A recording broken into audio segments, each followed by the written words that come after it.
Bienvenidos a su programa La Rebelión de las Canas, la voz oficial de la Asociación de Jubilados de la Autoridad de Energía Eléctrica. Bienvenidos una vez más a su programa La Rebelión de las Canas. Les saluda Daitza Cortés, agradecida como siempre de su sintonía, y ya con ustedes sus moderadores. Está por aquí Johnny Rodríguez Ortiz, presidente de la Asociación de Jubilados de la Autoridad de Energía Eléctrica. Bienvenido. Muchas gracias. Saludos a toda la audiencia y como siempre es un placer estar con ustedes. Y está por aquí el portavoz de la región sur de la Asociación de Jubilados, José Ocasio. Bienvenido. Muchas gracias y muy buenas tardes a todos los que nos escuchan. Y siempre también es un placer comunicarnos con ustedes. Y como siempre, mi especial saludo a mi querida y hermosa nieta Micaela, que siempre está pendiente al programa. Bueno, pues vamos con los titulares, Johnny. ¿Qué tenemos para hoy? Antes que todo, vamos a ofrecer una felicitación a todos los padres, a desearles felicidades a todos los padres jubilados de la Autoridad de Energía Eléctrica, especialmente, y a todos los padres de Puerto Rico, porque el próximo domingo celebramos el Día de los Padres. Esperamos que pasen un día en familia, agradable, sin excesos. Muy feliz, que se lo disfruten. Por eso es que le decimos felicidades. Tenemos varios titulares. En primer lugar, también les recordamos a los compañeros que el próximo 24 de junio llevaremos a cabo nuestra próxima protesta, manifestación frente a la Junta de Control Fiscal, el piquete de los miércoles entre 10 de la mañana y 12 del mediodía, que hemos estado siendo lo más puntuales posible por varias razones. En primer lugar, porque nos esperan los compañeros y llegan suficientemente a tiempo. Y muy importante, no prolongamos esas horas de manifestaciones por el problema de las condiciones del tiempo, el sol, el calor, que es a veces molestoso, asfixiante, digamos. Y el miércoles continuamos con las manifestaciones. En los titulares tenemos varias cosas. En primer lugar, tenemos que hablar de la quiebra de New Fortress, que ya no es en el Reino Unido, es en Estados Unidos.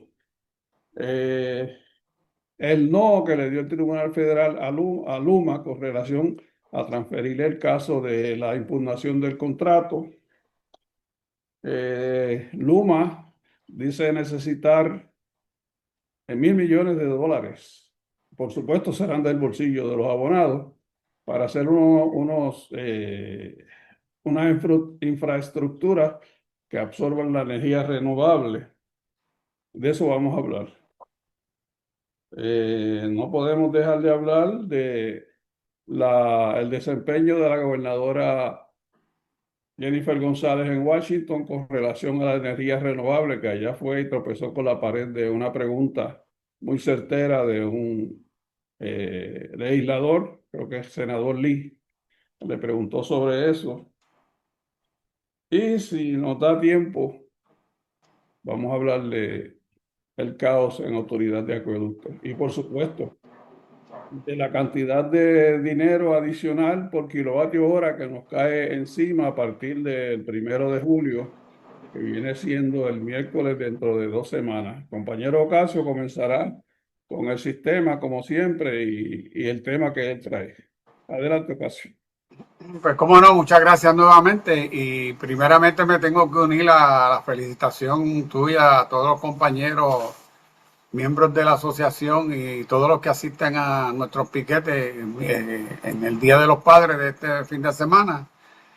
Y les deseamos que tengan un excelente día y que lo compartan con su familia, que es lo que nos debe interesar mucho más en este momento. Como siempre, que cuando yo empiezo a hablar del sistema eléctrico, prácticamente todos los temas que ha mencionado el compañero Johnny están ligados al sistema eléctrico. Pero primero vamos a comenzar para empatar la discusión en cómo está el sistema eléctrico en este momento. En el momento la generación está en 2.616 megavatios con una reserva en rotación de 523 y una reserva en operación de 797. Entendemos que esos son los números que publica, como siempre digo, Genera, partiendo de la premisa que lo que publica es lo correcto y lo verdadero. en cuanto me parece yo pienso que la noticia del momento tiene que ser la derrota que sufrió Luma en el Tribunal Apelativo de Boston con relación al intento que hizo de tener que se vieran los casos radicados por el gobierno en los tribunales locales. Había sometido una moción ante la juez Taylor Swain para que los detuviera ese traslado a los tribunales locales en lo que ellos apelaban a Boston, y Boston le acaba de dar una derrota contundente diciéndole no hay manera de paralizar ese traslado a los tribunales locales. Eso no significa que no tienen derecho a apelar la decisión de la juez. Lo que significa es que ellos querían detener que el tribunal, o sea, que el tribunal le ordenara a la juez que no enviara esos dos casos que tiene el gobierno de Puerto Rico contra el contrato de Luma, para que no se vieran en lo que ellos convencían al tribunal apelativo de las razones que tienen para que le decidan el caso a su favor. A eso el tribunal contundentemente le dijo que no. Eso significa que el traslado a los tribunales locales continúa, aunque también va a continuar naturalmente el proceso de apelación que ellos tienen que presentar ante el propio tribunal con relación a la decisión que tomó la juez. Pero también hay un dato particular en la decisión que les dio hasta el 29 del mes de julio para someter todos los argumentos que tienen que ver con la apelación propiamente del caso ante el tribunal apelativo. O sea que, como siempre he dicho en otras circunstancias, aquí las cosas cambian a cada momento. Pues acaban de cambiar las cosas para Luma en este momento, que me imagino que ya empezarían a correr con sus abogados para buscar lo que ellos entienden que deben presentar al tribunal, de manera que sus abogados hagan el trabajo que les corresponde. La otra situación de Luma es con relación precisamente a la factura de energía eléctrica, en donde ellos le están solicitando al negociado que el ajuste que tiene que ver con la compra de combustible y compra de energía eléctrica del trimestre que termina, que se supone que desde mi punto de vista yo pensaba que era abril, mayo y junio, y ellos lo hacen desde un mes anterior, o sea que es marzo, abril y mayo. Y ese ajuste comenzaría, de aprobarlo obviamente el negociado, comenzaría el 1 de julio a pagarse. Están solicitando 2.34 centavos de aumento al kilovatio hora. Eso elevaría el kilovatio hora de ser aprobado por el negociado a 29.57 centavos el kilo. O sea, estamos hablando de que sigue la factura subiendo, y ellos están predicando este solicitud de aumento en dos extremos. Obviamente el aumento que pudieron haber tenido en el costo del combustible durante esos 3 meses, y un aumento que hubo en la compra de energía.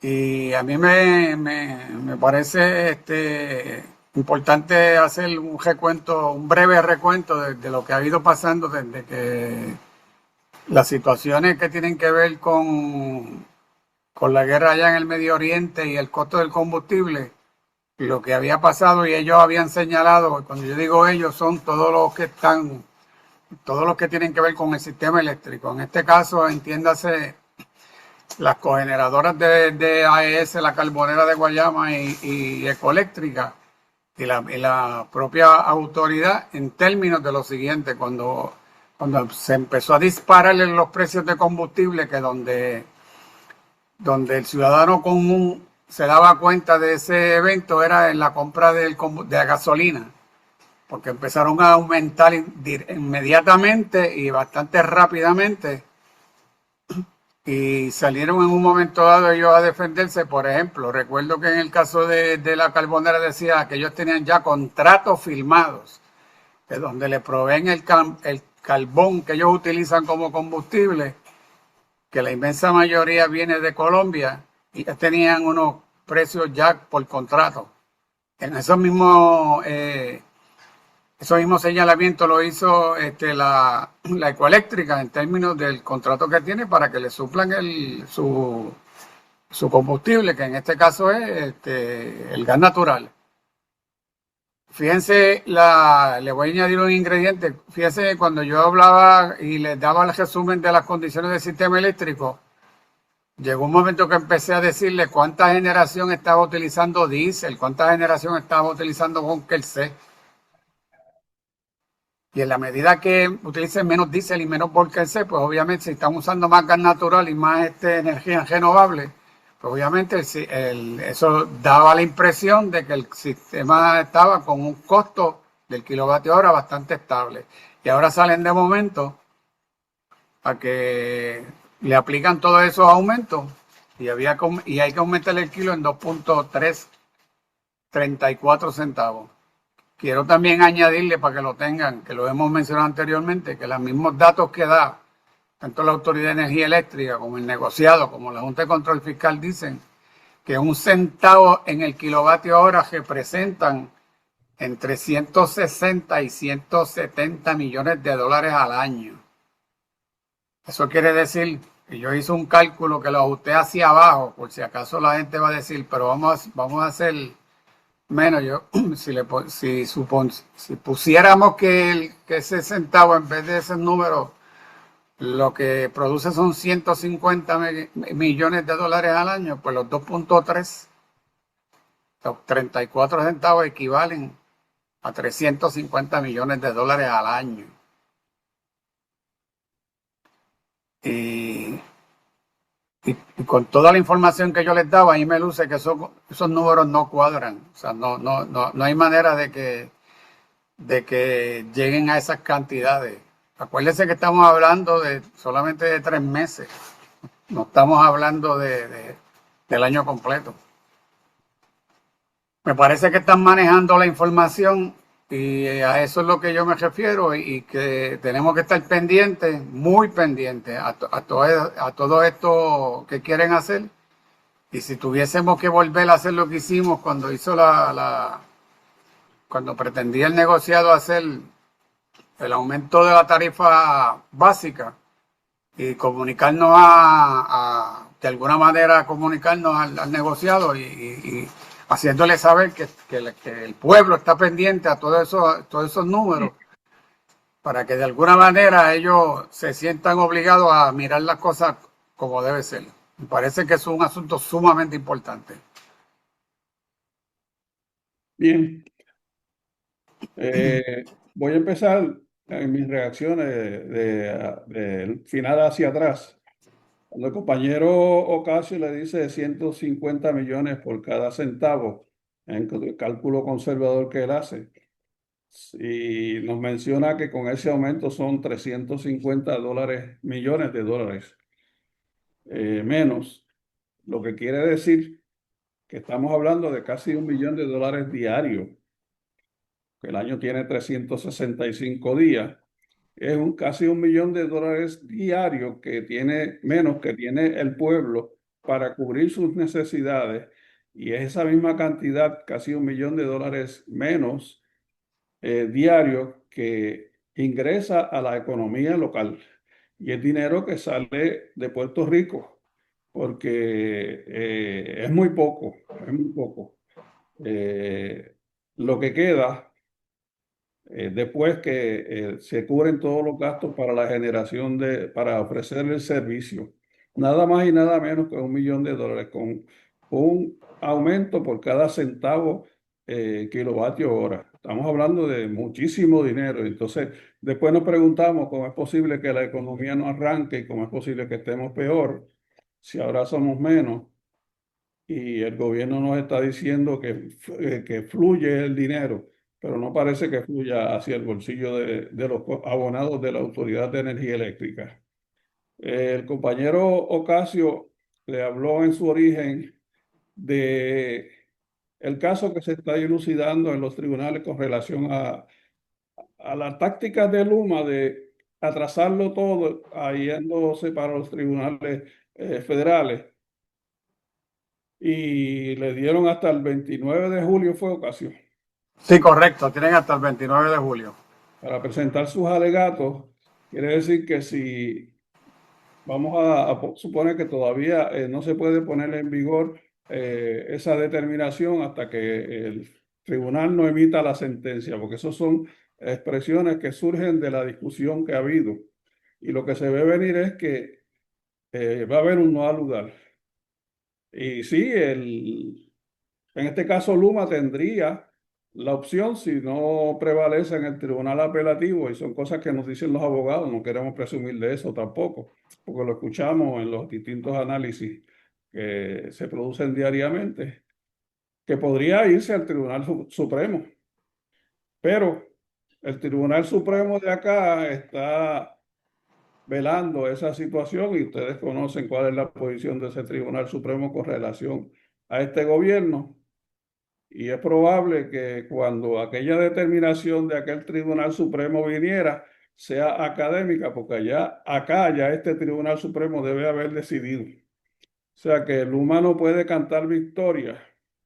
También escuchamos decir que si no se hubiesen presentado dos casos, porque hay dos casos con relación a eliminar el contrato. Uno es del gobierno y otra es me parece que de la alianza público-privada. Los Correcto. dos serían del gobierno, pero son dos casos. Eso quizá con esa determinación hubiese sido más fácil y nos encontraríamos ya en otra etapa de esta discusión. Yo quería entonces que habláramos de la quiebra de New Fortress. Como le dijimos al principio en los titulares, New Fortress le informamos nosotros a ustedes que hace quizás un mes, poco más, no sé, no recuerdo. Ellos se declararon en quiebra en el Reino Unido. Ahora se han declarado en quiebra en los Estados Unidos y hay una serie de subsidiarias que son los recursos que utilizan las distintas corporaciones que se dividen para que si hay una quiebra su compañía no desaparezca. Pero hay una serie de subsidiarias dentro de New Fortress que desaparecerían ya y están mencionadas con nombre en el periódico de esta semana. Hasta ahora no aparece New Fortress, perdone, Genera, Genera. no aparece Genera. Y la matriz, que es New Fortress, no está declarándose en quiebra. Pero eso no quiere decir que en algún momento, si a ellos les conviene, liquiden a Genera y soliciten la protección del Tribunal Federal, la Corte de Quiebra, lo mismo que hizo la autoridad cuando se declaró en quiebra, y pretendan continuar operando. Y hay que estar atento a eso por varias razones. En primer lugar, nos han informado que ese contrato de Genera establece que si ellos o su matriz se declaran en quiebra, ese contrato hay que dejarlo sin efecto. Genera tendría que irse. Y peor aún con New Fortress, habría que buscar otro operador y la autoridad, el gobierno, la administración de la señora González, tiene contratos solamente para suplir la energía, suplir gas natural al resto de las generatrices con New Fortress, porque las únicas dos unidades a las que New Fortress no le suple es a Costa Azul 5 y 6. 820 megavatios que hay instalados en dos unidades de la misma capacidad cada una, 410 megavatios, lo que significa que podríamos en un momento determinado quedarnos sin esa cantidad de gas que está supliéndole New Fortress a las turbinas de gas que están corriendo en distintos puntos de la isla, a las unidades 5 y 6 de 450 megavatios que están en San Juan, y así por el estilo. Ocasio acaba de decirle a los oyentes sobre el uso del búnker C, que todavía se está utilizando en Palo Seco. Las dos unidades termoeléctricas que hay allí de 216 megavatios cada uno utilizan búnker C número 6. y la unidad que está en servicio en Aguirre, porque la unidad número 1 sigue fuera de servicio. La número 2, aunque está limitada, no la pasan de 300 megavatios, está operando en Bunker C. Así es que esas promesas de gasificar para diversificar y hacer más factible la generación y más eficiente y menos costosa, eso son promesas, porque técnicamente lo único que se está sirviendo en gas natural o gas metano, que es lo correcto, es Costa Sur, San Juan 5 y 6 cuando hay combustible y algunas turbinas de gas del norte, porque hasta donde tengamos conocimiento, el gas natural no se está utilizando en ningún otro sitio más allá de las áreas circundantes al área metropolitana. Yo no sé si en Mayagüez, pero lo dudo, porque eso tendría que ser por camiones. Eso se está haciendo y eso es un riesgo calculado, pero muy, muy peligroso. Así es que con con esos truenos, ¿quién duerme? Y la posibilidad de que New Fortress tenga que dejar de suplirnos el gas natural por virtud de que se fueron a la quiebra, a pesar de que anunciaron en estos días que estaban solicitándole al gobierno un dragado mayor en el puerto de San Juan para poder traer embarcaciones más pesadas, más grandes y traer más gas natural, pero eso son expresiones para llenar el ojo, para convencer, persuadir quizás o poner a pensar a uno con relación a que sí, mira, fíjate, ellos están siendo eficientes y quieren serlo más, pero la realidad es que esa es una compañía que no se sabe dónde va a ir a parar a fin de año o antes.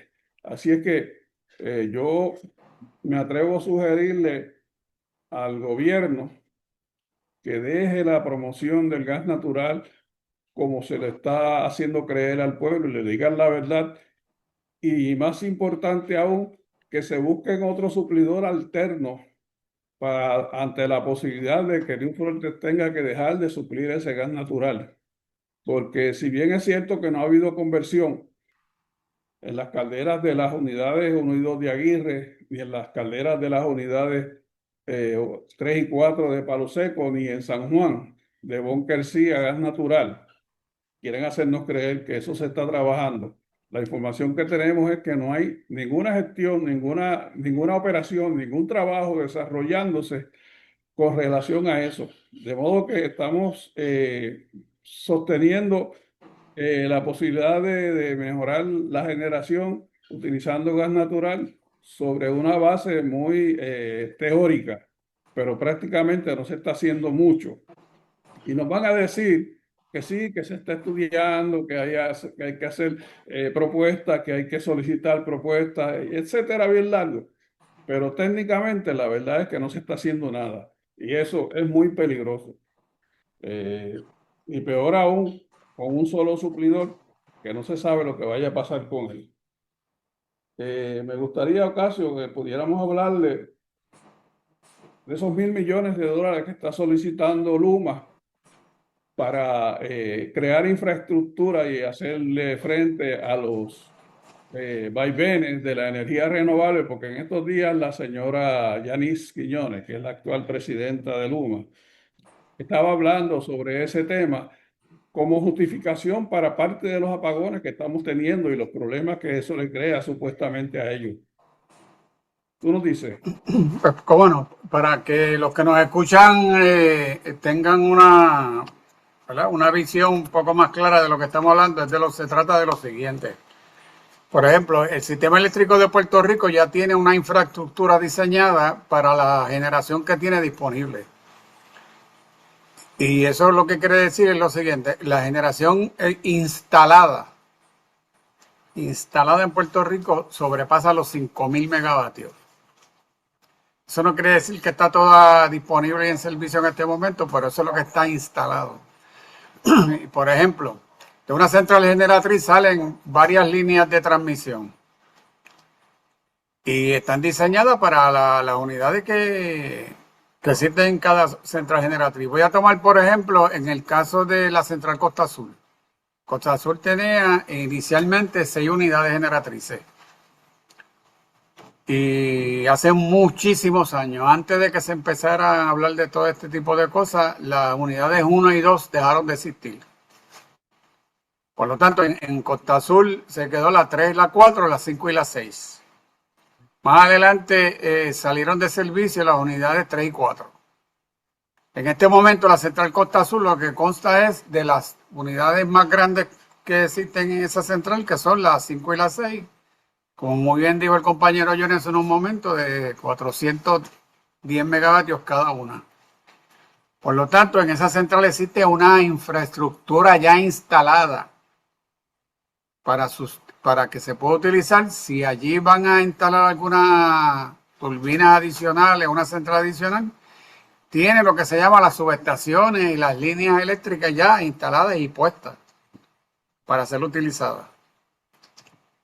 Aquí se está hablando de instalar cerca de generación nueva de 3.000 megavatios.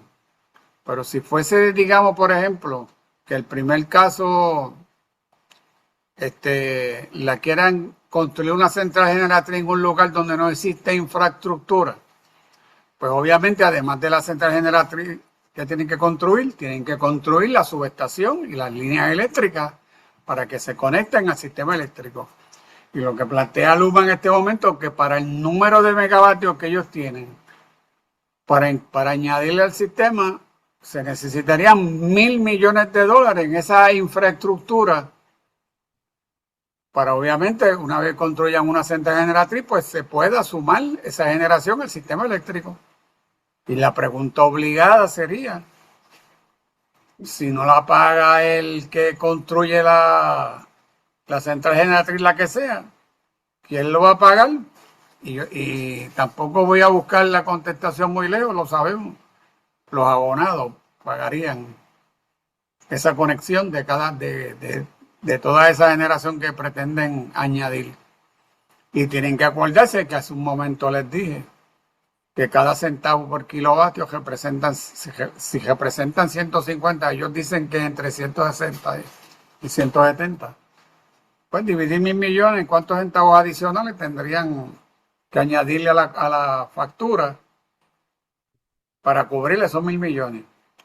No tan solo eso, tienen que acordarse que el asunto de la quiebra de la autoridad, cuando decidan cuánto le van a pagar a los bonistas, va a salir de la factura y va a salir añadiéndole una cantidad que al momento y lo que sé, en todos estos años que la autoridad ha estado en quiebra, se habla de no menos de $10. Perdóneme, de 10 centavos por kilo. Ay, mi madre. Para poder pagarle a los bonistas. O sea, estaríamos hablando de que el kilovatio se pondría a un precio que ni me atrevo a decirlo porque no pretendo ser como dicen, el que diga las malas noticias nada más. Lo mencionamos porque lo que queremos provocar con esta información es que los que nos escuchan se den cuenta de la importancia de de los señalamientos que hacemos y que hace este programa, porque el pueblo tiene que hacerle algún tipo de manifestación en relación a todos estos asuntos. Bueno, para agregar lo último a ese tema, y la autoridad no puede coger prestado mientras esté discutiendo ese plan de ajuste de lo que se debe debido a la quiebra. Pero no quería dejar pasar la oportunidad de mencionar el cocotazo que le dieron a la gobernadora Jennifer González, precisamente en el Comité de Energía y Recursos Naturales del Senado, que es el que decide la administración de las colonias, los territorios, como se le dice eufemísticamente. Y se le preguntó sobre el desarrollo de la energía renovable, porque parece que allá conocen la verdad, y por qué estaba postergado. Y ella dijo pues que estaban concentrándose en unidades base. Las unidades base pues son las termoeléctricas, como por ejemplo Aguirre, Costa Azul, etcétera. Y el senador Lee le dijo, es que unidades base también son generadores de energía renovable con batería. Y lo que queremos saber es qué ha pasado con la política pública sobre energía renovable en Puerto Rico. Parece que sabe este señor que todo eso aquí fue postergado y no está muy contento con esa situación. Lo que dicen es que la gobernadora salió de allí, agarró el ascensor y desapareció. Creo que se nos ha terminado el tiempo, Ada. Un minutito, o sea, para despedirte y obviamente agradecerle a todos los que estuvieron hoy en el pasadía familiar pre-Día de los Padres, organizado, ¿verdad? Por la Asociación de Jubilados, todo el grupo de energéticos que estuvo allí. Mis felicitaciones porque lo disfrutaron y la pasaron bien. Gracias a la Asociación de Jubilados por ese evento. Que pasen buenas tardes todos. Buenas tardes, Dios me los cuide. Muy buenas tardes y una vez más, feliz Día de los Padres a todos los que nos escuchan. Así es. Bien.